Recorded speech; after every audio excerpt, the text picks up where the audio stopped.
Beneath the desert stars, when summer monsoon kissed the parched earth, a giant awakens. This is the Colorado River toad, also called Sonoran desert toad, Incilius alvarius, the largest native toad in the United States.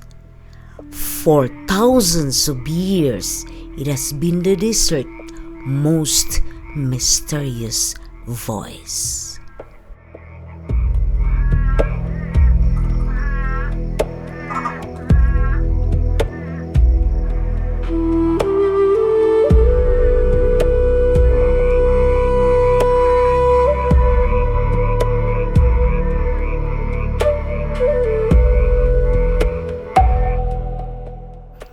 You'll know it by its size, up to 7 inches long, with smooth olive green skin, a white wart at the corner of its mouth, and large sprouted glands behind its eyes. Those glands secrete a potent toxin called 5-MeO, DMT, and bophotonin. It's their armor. This toad lives underground for 9 to 10 months of the year, escaping the desert heat. It only emerges during the monsoon season, July through September, to breed in temporary rainfalls. They can live over 10 years, and single female lays up to 8,000 eggs in one night.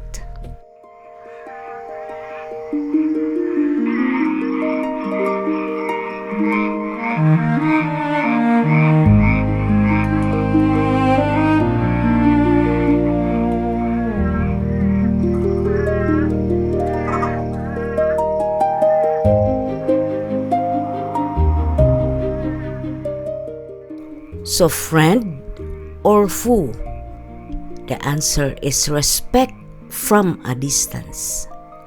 For humans, this toad is not a pet. Its toxin can cause serious illness or death in dogs and other animals if licked or ingested. For people, the toxins have been used in indigenous ceremonies for centuries, but recreational use is dangerous, illegal in many places, and has led to poaching. But a foe? Never. It doesn't attack. It defends. If we give it space, it's a peaceful desert neighbor.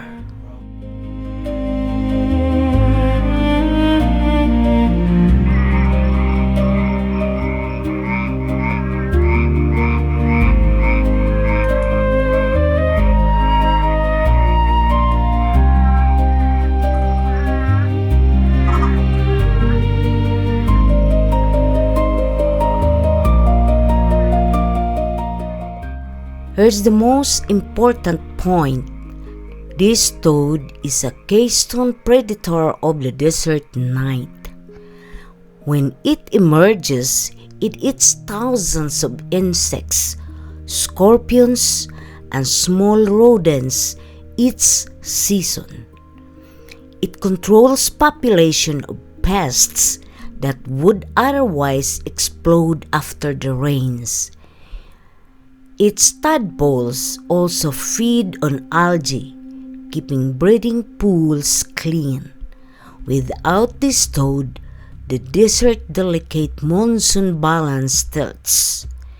It's a natural pest manager, a vital link in the food web, feeding hawks, raccoons, and other wildlife that have been evolved to tolerate its toxins.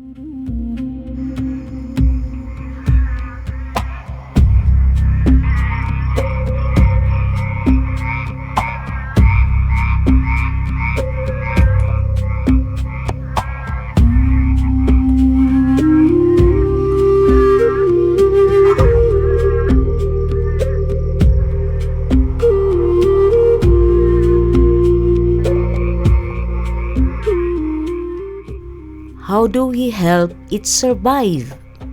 4 actions. 1. Leave them wild. Never collect, touch, or relocate them.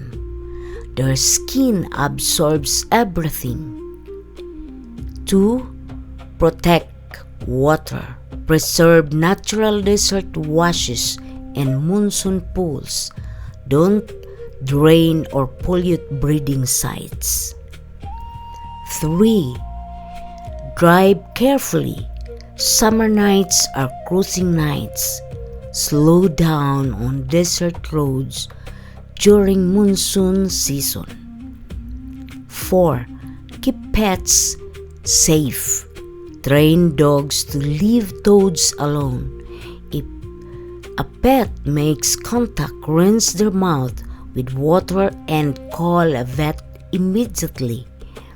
The Sonoran desert toad survive ice ages.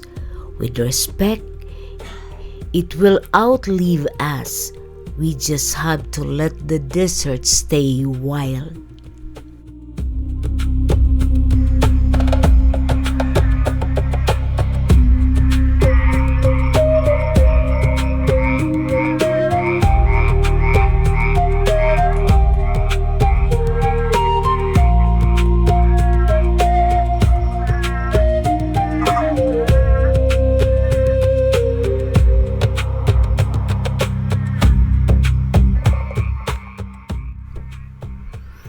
When the rain returns, listen. The desert is singing, and this toad is the bass note.